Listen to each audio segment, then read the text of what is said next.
અમદાવાદ શહેરના cyber crime police સ્ટેશનમાં એક મોટો છેતરપિંડીનો ભંડાફોડ થયો છે.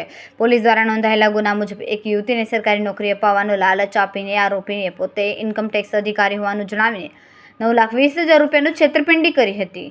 આરોપીએ નકલી ઈમેલ આઈડી બનાવીને ઇન્કમટેક્સ વિભાગના નામે ઇન્ટરવ્યૂ અને ટ્રેનિંગ યોજીને અસલી એવા દેખાતા અપોઇન્ટમેન્ટ લેટર મોકલ્યા હતા.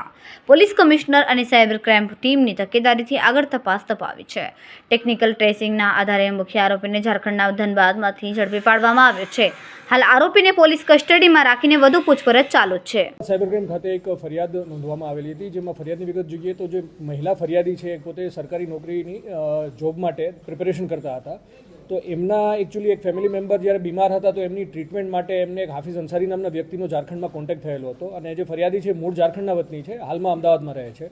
તો એ હાફિઝ અંસારીએ એમને અમુક સમય બાદ જણાવેલું હતું કે આપને જે જોબની પ્રિપેરેશન કરી રહ્યા છો તો અમારી પાસે એક સોર્સ છે, ઇન્કમટેક્સમાં જોબ આવી છે અને આપને અપ્લાય કરવું હોય તો એમાં જોબ માટે આપ અપ્લાય કરી શકશો. તો એવું રીતના કહીને પછી જે ફરિયાદીના ઈમેલથી એક ઇન્કમટેક્સના ભળતા ઈમેલ ઉપર જે ફરિયાદીને આપવામાં આવેલું હતું ને ત્યાં ઈમેલનું કન્વર્ઝેશન ફરિયાદી સાથે થઈ અને ફરિયાદીને પહેલાં તો એમની પાસે બધા ડોક્યુમેન્ટ્સ એમના અને એમનું એજ્યુકેશન ક્વોલિફિકેશન આ બધા એમના ડોક્યુમેન્ટ્સ મેળવી અને એને ફોર્મ આપવામાં આવ્યું હતું ફિલઅપ કરવા માટે ઇન્કમટેક્સની જોબ માટે. પછી ફરિયાદીને એવું કહેવામાં આવે છે કે આપનું આ જોબ માટે સિલેક્શન થયું છે અને એના માટેની જે 7 દિવસની ટ્રેનિંગ છે બેંગલુરુ ખાતે આપની લેવામાં આવશે, તો આ બેંગલુરુ ખાતે હાજર રહેજો. જે ફરિયાદી જ્યારે બેંગલુરુ જાય છે ત્યારે એમને 7 દિવસની બેંગ્લુરુમાં એક ઓફિસમાં અને ફરિયાદી તથા આવા બીજા બી લોકો જે સરકારી નોકરીની તલાશમાં હતા એમને એક ટ્રેનિંગ આપવામાં આવે છે. પછી એમને એવું કહેવામાં આવે છે કે ટ્રેનિંગના અંતે કે આપનું સિલેક્શન થઈ ગયું છે, હવે પ્રોસેસિંગ ફી માટે આપણે 12 લાખ રૂપિયા આપવા પડશે. ફરિયાદીએ જ્યારે જણાવ્યું કે એટલા પૈસા એમની પાસે ન હોય, તેમની પાસેથી 6 લાખ રૂપિયા લેવામાં આવ્યા હતા.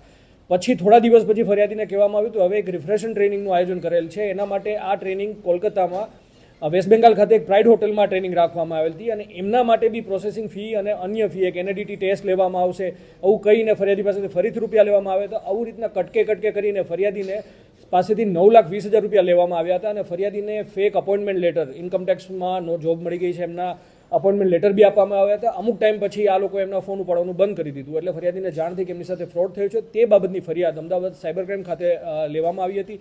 એમની તપાસમાં અમારા PI SR ઝાલા અને PSI ઈશ્વર પટેલ એમની ટીમ દ્વારા ટેકનિકલ એનાલિસિસ કરીને જાણવામાં આવ્યું કે આ કોણ વ્યક્તિ છે.